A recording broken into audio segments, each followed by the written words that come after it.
guys, Tacoma Guy here.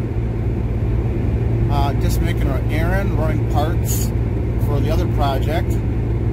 And last year at the dunes, my tailpipe fell off. Again, I got the factory headers, the cats, but I have a 18x6 round MagnaFlow muffler on there. With the tailpipe isn't bad. It's like almost perfect. And this is what it sounds like with the tailpipe off.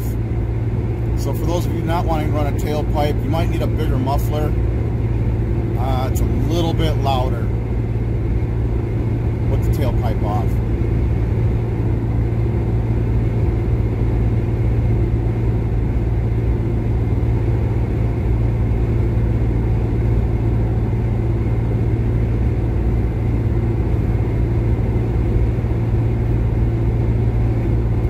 That's it. Well, that's it. Just doing a video on how loud the drone is without a tailpipe. That's it. Thanks. Bye.